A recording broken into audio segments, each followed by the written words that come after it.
Kin's story has now taken another extraordinary turn, one that has left his followers on edge and glued to his every update. The man from Panama who first shocked the internet with his discovery of a meteorite leaking a black alien-like substance has revealed that his situation has escalated far beyond what he imagined. According to his latest videos, people in hazmat suits have arrived in Panama, and photographs circulating on social media appear to confirm their presence. For many, this has become the clearest indication yet that his discovery is being closely monitored by powerful outside forces. The first reports of hazmat-clad individuals began to appear online shortly after Kin shared a clip in which he explained that the entity had outgrown the reinforced safe he had been keeping it in. He said that despite the safe being heavy-duty and built to withstand a great deal of pressure, the black substance continued to grow inside it until it pressed against the edges, threatening to break out. He was left with no choice but to transfer it into a larger container, one he said he had sourced in secret so that no one would know where the alien material was being stored. The revelation set off alarm bells across his audience, who wondered how something with no visible source of sustenance could be expanding at such an alarming rate. Kin himself expressed his confusion in a video, stating that the entity was not eating anything, not connected to any power supply, nor absorbing any materials that he could see. Yet, with every passing day, it grew larger and its movements became more pronounced. What once appeared as subtle shifts inside the safe had now evolved into visible pulses and deliberate motions, as though the substance was attempting to shape itself into something new. Some of his viewers likened it to a living organism, while others speculated that it was some form of self-replicating technology. Whatever it was no longer dormant. The release of the photographs showing hazmat-suited individuals arriving in Panama quickly went viral. Groups of 3 and 4 people, dressed head to toe in protective white gear with full helmets and visors, were seen near unmarked vehicles. Many of Kin's supporters believed that these individuals were sent specifically to retrieve the meteorite and its mysterious contents. Their presence has fueled widespread speculation that the cover-up Kin has been warning about is now beginning. Some argue that if the authorities were truly unconcerned about his discovery, there would be no need for such high-level protective gear and secrecy. Kin, meanwhile, has continued to document everything. In one video, he filmed himself preparing to move the container that now houses the black entity. The container, much larger than his original safe, was shown partially open, revealing strange dark strands pressing against its interior. Kin's voice trembled slightly as he described how the substance had begun forming branching, web-like structures that seemed to reach toward the sides of the box. He admitted that he was unsure of what it was trying to do, but speculated that it could be attempting to break free or interact with its surroundings. The online response has been explosive. Hundreds of thousands of people have now followed his account, turning his updates into a global spectacle.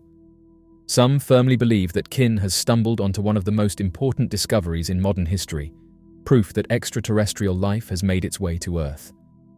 Others are convinced that the black goo is not organic at all, but a type of advanced material created by civilizations far beyond our technological understanding. Still, there remains a vocal group that insists the entire event is part of a cover-up, that the hazmat teams will eventually seize the meteorite and the alien entity, erasing all public trace of it. One of the most haunting details Kin shared is that, since moving the entity into its new container, he has noticed it producing faint vibrations. He described how when standing near the box, he could feel a low hum resonating through the floor. The sound was not loud enough to capture on his camera, but he said it was powerful enough to make the air around him feel charged, as though static electricity were building up. This detail, combined with the rapid growth and movement of the substance, has caused even more speculation that the alien material might possess energy-producing capabilities. Photographs and videos of the hazmat suits have only added to the intrigue. Some users claim to have tracked their vehicles to a restricted area on the outskirts of a Panamanian city, while others insist the individuals were seen talking to locals before quickly disappearing. To Kin, these sightings confirmed what he had feared, that there are people actively searching for him and the entity. He revealed that he has since moved the container once again, keeping its location secret even from those closest to him. As the days go by, the sense of urgency in his videos has grown. Kin has admitted that he feels the pressure building, not just from the entity itself, but from the unseen forces he believes are closing in. Despite this, he remains committed to sharing updates with the public, saying that the world deserves to see what is happening before it is hidden away. His videos are now filled with comments from viewers urging him to stay safe and to never stop recording, no matter how dangerous the situation becomes. The global fascination with Kin's story lies in the sheer strangeness of it all. He is not simply telling a story. He is showing raw footage of the black entity, of its growth, its movements, and now the increasing presence of outsiders. Every clip is dissected by online communities searching for clues, analyzing shadows, sounds, and shapes in an attempt to piece together what is happening. For many, this is the closest they have ever come to witnessing a real-time encounter with something beyond our world. What makes the situation all the more compelling is the uncertainty of what will happen next. With the entity continuing to grow inside its container, and with hazmat teams reportedly on the ground, it feels like a race against time. Kin's followers fear that it is only a matter of days before the discovery is taken from him and the truth buried forever. Others hold out hope that he will be able to outmaneuver those seeking to silence him, preserving the evidence long enough for the world to understand its importance. Kin's followers have watched his updates with a mixture of awe and mounting dread, and a clear consensus has emerged among many. A cover-up is expected to unfold within days. The logic is simple and persuasive to those paying close attention. An object falls from the sky. It leaks a black, mobile substance that grows and responds to stimuli. Cameras capture it. Hazmat-suited teams are photographed arriving. The sequence, to devoted watchers, reads like a rehearsal for removal and suppression. For Kin's audience, the arrival of hazmat personnel was the clearest turning point. Before that moment, the story had the shape of a backyard oddity, a viral curiosity. Once the images of protective suits circulated, the narrative shifted toward state interest and institutional control. Fans point to historical precedents where unusual materials, technologies, or phenomena were quietly collected by authorities and then disappeared from public view. Those cases, real or rumored, feed the expectation that the same pattern will repeat here: containment, transport, and an official silence that quickly hardens into forgetfulness. Online, the reaction blends fear and strategy. Some insist Kin should scatter copies of his footage widely so that the truth cannot be erased. Others urge him to share physical samples with independent labs or trusted academics. A vocal minority prepares for confrontation, planning to live-stream any attempted seizure so the world can witness it in real time. The underlying assumption in every plan is the same. If institutions try to take the object, the only defense is transparency and public attention. That belief, more than anything, explains why Kin's posts now attract tens of thousands of simultaneous viewers, people who hope their presence will act as a protective force multiplier. Rumors about who wants the substance and why proliferate in tandem with practical proposals. Some followers say national security agencies will argue the object is hazardous and must be taken for public safety. Others frame the intervention as corporate, laboratories and private contractors eager for a lucrative contract to study and weaponize whatever the goo might be. Still, others describe a more dramatic scenario in which secretive groups seek to control a material that could rewrite biology or material science. In fan chat rooms, the theory that an orchestrated removal is imminent is shared as both warning and call to action. That expectation of an impending seizure has altered the tenor of Kin's own updates. He writes and films with a new urgency, aware that every clip could be the last uncontrolled piece of evidence released to the public. He speaks cautiously about locations and timings, revealing only enough to keep viewers engaged while protecting his movements. His audience, in turn, treats each new upload like a relay baton. It must be downloaded, shared, mirrored, and archived immediately. The internet has become a decentralized preservation device, a digital ark intended to safeguard the footage against the possibility of an ordered retrieval. This atmosphere of anticipation has real-world consequences. Some local observers have reported seeing unfamiliar vehicles and people asking questions, which fuels confirmation bias among followers who already expect intervention. The more that strangers are noticed around Kin's area, the more convinced his supporters become that removal is near. Social media amplifies each anecdote, and the rumor mill transforms small incidents into headlines within hours. For many viewers, the impending cover-up is not a paranoid fantasy, but the most likely outcome given the stakes implied by the object's behavior. Whether a formal takeover will occur is unknown, but the belief itself has galvanized a community. Kin's followers now operate like a loose network of watchdogs, archiving videos, sharing tips, and amplifying any sign that outside parties, governmental or otherwise, are preparing to act. That effort is as much about preserving evidence as it is about asserting a narrative. The public has a right to know, and secrecy will not be tolerated. The Roswell incident took place in the vicinity of Roswell, New Mexico, and is frequently seen as the turning point in UFO lore. Decades of conjecture and curiosity with the prospect of advanced life have been sparked by this incident. The television program UFO Hunters conducted an interview with Earl Fulford, an individual who was present at the crash site and participated in the cleanup operation. Earl, being one of the few surviving witnesses, shared intriguing details about the incident. He described the recovered material as remarkably lightweight, capable of springing back to its original form when compressed. During the show, the team presented various materials for comparison, including everyday foil and mylar foil. However, Earl immediately recognized that these materials did not match what he had retrieved from the crash site. He emphasized that the material he handled was virtually weightless and possessed a unique property of returning to its original shape, no matter how much it was manipulated. Earl expressed that he had never encountered anything like it before. Unbeknownst to Earl, the UFO Hunters team managed to recreate a material based on his description. When given the replicated material, Earl proclaimed that it closely resembled what he had encountered. He said the following: "This one feels more like the material. We could squeeze it and it would pop back. The thickness and weight are similar. It gives me chills down my spine." End quote. This revelation added an intriguing dimension to the investigation, shedding light on the extraordinary characteristics of the crashed object's material. When considering the Roswell incident, a significant number of individuals currently hold the belief that there is a considerable amount of undisclosed information surrounding this event. The Roswell incident. During the summer of 1947, Mac Brazel, a ranch foreman from New Mexico, reported discovering unusual debris in an open field close to Roswell. The materials may be from a crashed alien spaceship described as a flying disc or flying saucer.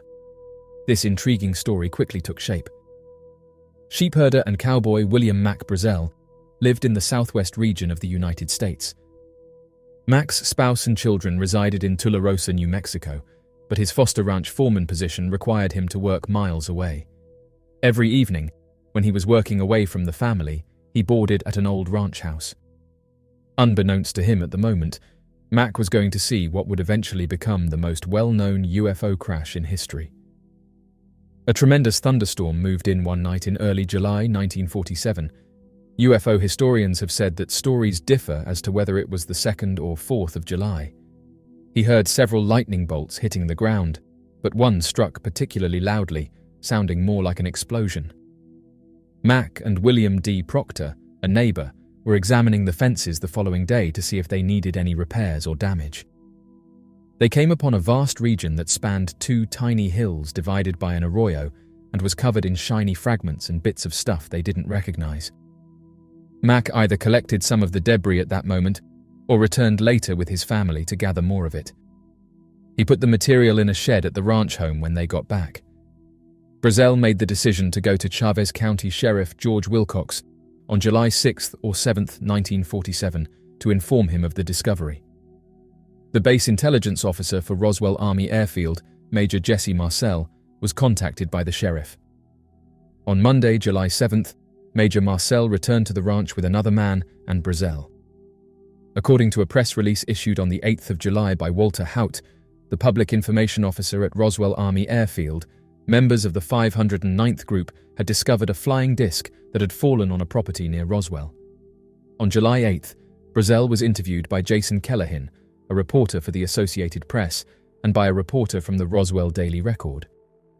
His shot was taken by photographer Robin Adair, who published it on The Wire the next morning.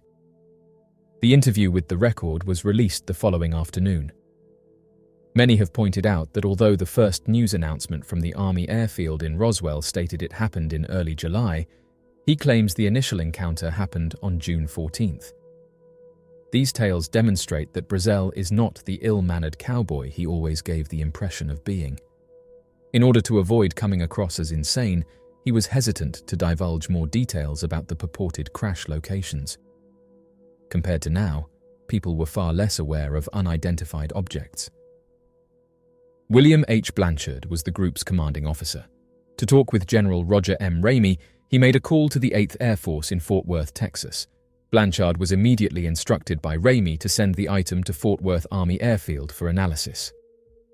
Irving Newton, the base warrant officer, accepted General Ramey's assessment that the object was a weather balloon and its kite after arriving at the base. A radar reflector that makes it possible to track the weather balloon from the ground is known by the moniker kite. In a recent press statement, General Ramey called the device a weather balloon. The debris that was initially thought to have come from the UFO was photographed multiple times by Ramey's staff. Jesse Marcel, who flew to Fort Worth with the wreckage, later said that the items in the military photo were not the same as what he had delivered to them. This inconsistency could feed the theory of a government cover-up. The inhabitants of New Mexico went back to their regular lives as soon as this entire incident disappeared from the news cycle.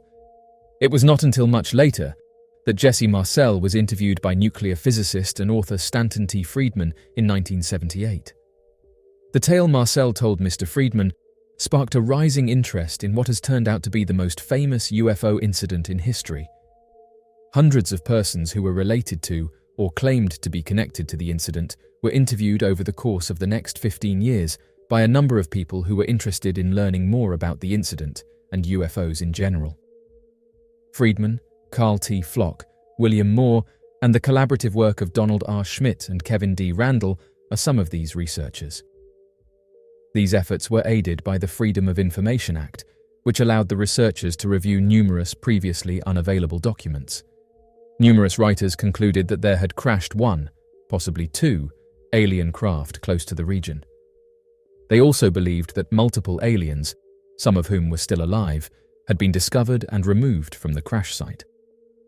More significantly, they argued that there had been a massive cover-up by the government and military of the entire set of events. As a result of their work, the tale was included in numerous articles, publications, books, TV specials, and even a television film. The tale grew so popular over time that, by the mid-1990s, a lot of people thought the United States government was hiding the truth and that aliens were involved in a crash. More and more individuals started to question the government's viewpoint when fresh witnesses and accounts surfaced, as well as books and articles that started to be published around 1980 and later.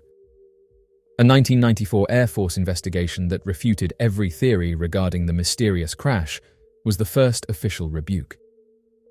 Different writers and specialists developed different ideas based on which reports were accepted as true and which were rejected as untrue. However, the Roswell incident, written by Charles Berlitz and William L. Moore and published in 1980, was one of the first significant publications about the incident and was published 11 years before various other works. Not listed in the credits, although Stanton Friedman made a significant contribution as well. More than 90 witnesses were interviewed in depth for the book. According to a comment from Jesse Marcel, the wreckage discovered at the crash scene was nothing made of this Earth. Witnesses who were not part of the original incident reported the material to be extremely robust and possessing properties not found in any other earthly substance, including weather balloons or comparable weather instruments. The incident also suggested that General Ramey and other military personnel replaced the initial photos of Marcel with the debris with a conventional weather instrument. The original debris was never made available for inspection by third parties. The book also covered in-depth military cover-ups, including efforts to tarnish Mac Brazel's first views by intimidating and imprisoning people. Barney Barnett's account was among the other noteworthy ones. Friends said he had often mentioned a flying saucer accident and alien bodies around 150 miles west of the Foster Ranch, even though he had passed away years earlier. Barnett claims that on July 3, 1947, he and a party of archaeologists discovered the crash site of an alien flying disc and the unfortunate crash victims.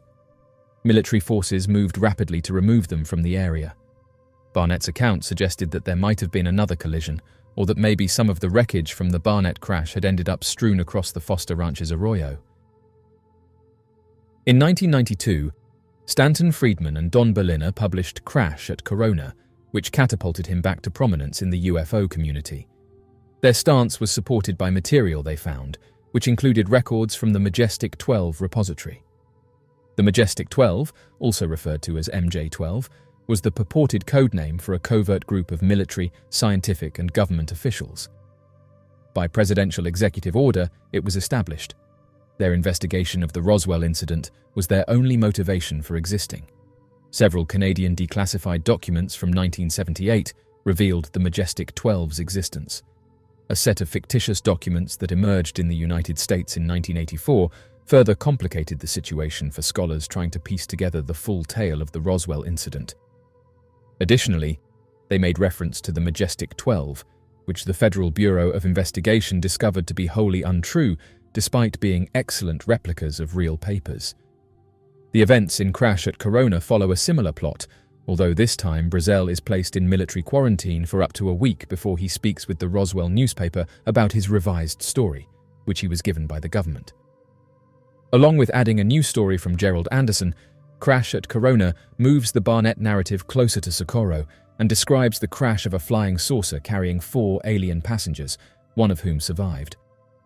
In order to address the issues of debris and extraterrestrial body recoveries, the US Air Force released 2 reports in the 1990s.